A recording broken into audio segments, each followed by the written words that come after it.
Obama doing enough to stop the big spill in the Gulf and clean up the oil that has already leaked? Here's Scott Mitchell with today's Your Vote Counts. Thank you for joining three of the small people. Representative Balkman in for Representative. You're not getting BP dividends, are you? Nope. Nobody else is either. Yeah. So let's start with you on this. I mean, this is a mess. It's a bigger mess. Protest in Congress today. We saw the bites of Tony Hayward, the gaffe machine. What do you make of this whole thing, Richard? Well, it's a complete disaster. They're about ready for the public relations battle as they were for the shutoff valve that didn't work back in April. This company, in my opinion, is probably typical of what's been going on for a long time. I know a lot of my friends on the right don't want to hear about it, but this disaster in the Gulf is 20 times more tragic than the Exxon Valdez was 20 years ago. Those beaches are going to be destroyed, never mind the environment. I mean, is it worth, folks, this country being addicted to oil this long? Natural gas is the answer.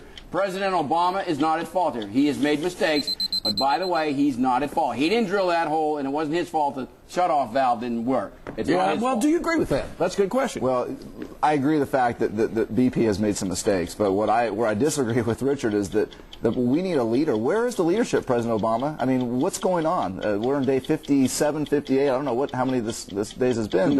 Too many. Too many. And, you know, I read where the Dutch came and offered to bring in their oil skimmers 3 days after this mess started, and so far the administration said, sorry, we can't do it, can't cut the red tape, and now we have this mess. It could have been a lot less severe had we had some real leadership instead of all this finger pointing, threats of litigation. You know, all that stuff can come later on, but let's step up the leadership. Lawyers. Okay. Hey, let's turn to the state. The pro tem Glenn Coffey left town right after the session was over with, came back, held a press conference this week talking about this ME controversy. This is what he had to say briefly. To answer one of your questions before you ask it, I did sign the conference committee report for Senate Bill 738, which included language to hire a transition coordinator for the ME's office. All right, so the pro tem says yes, and I support the transition coordinator. Does this impact this conference, which had been kind of laying there quiet? Yeah. And all of a sudden, Glenn calls his press conference and fires it up. But does this add anything or take anything away? Does it focus away from the original three people that have been named? Well, I think, you know, first of all, I think the pro tem was right to speak to the press. People have been waiting what's going on. I think the real question that still remains is who's responsible for putting that language in. So far we've heard from a lot of people that signed the conference committee that they didn't read the report or they didn't know, but we still need to have the question answered. Who's responsible for inserting that language? And so let me ask you this. I mean, we've talked about this. We've talked about hidden agendas, okay? Yeah. Because we know at least one media outlet's involved in this is really not going to be fair to a few of the parties. We've also talked about what the motivations were behind what the DA did. We know that there's been some rub between Randy Terrell, Representative Terrell, and the district attorney in the past. But you say that this attorney's motives are absolutely pure in this regard. I do. I don't believe that there's any rub between Representative Terrell and the district attorney, David Prater. I have been a competitor against David. He's been an adversary of mine when he was an assistant DA in Oklahoma County. I've known David for over 20 years.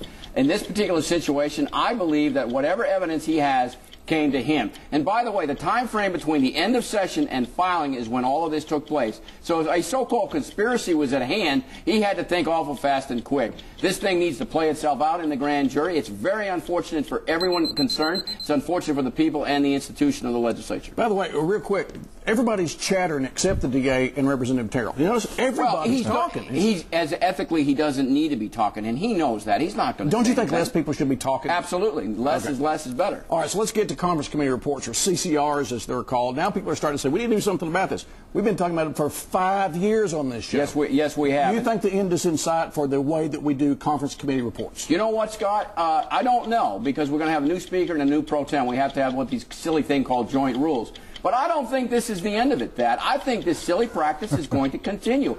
I'm going to file amended rules, or try to propose rules, rather, in the House, that we have actual committees at the end of conference where we actually meet before the public, that we have 72-hour or week rules, 5-day rules, anything that will give transparency. Thad, you were part of this for a while. I mean, you were in the legislature with me. You know how bad it is, and I'll let you go from there and let you carry the ball. Can we do something about CCRs, that conference committee reports, that helps government but ends shenanigans or suspicion? Well, I think we can. I think hopefully this whole controversy with the medical examiner's office may bring some light and a little more pressure on reforming the CCR system.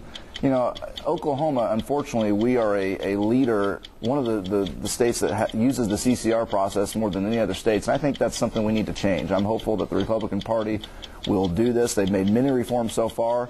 I think we don't need to overlook those, but yes, we definitely need to do something. For example, maybe we should limit the scope of CCRs to only address genuine differences between House and Senate bills and not add in all these other extra goody things. You know, that bill, that ME bill, was dropped on us at the last second, at the last minute. I was on that subcommittee. I never saw that language. The chairman said it was part of 2 bills. This is not the way to conduct public business. It's not the way to do it. And speaking of conducting public business, how good was it from a standpoint of the legislature appropriations? OU is a public facility staying in the Big 12, although it's the Big 10. Now, how important was that for Oklahoma?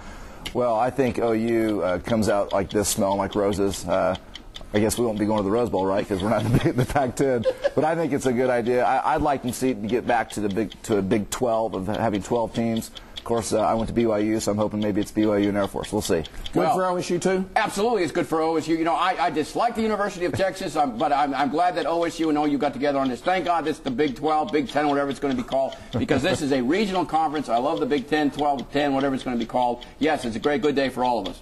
How about just call it the Big O Goodies? Why not? Sound like a good idea. Good old biggins. Anyway, glad they're still in the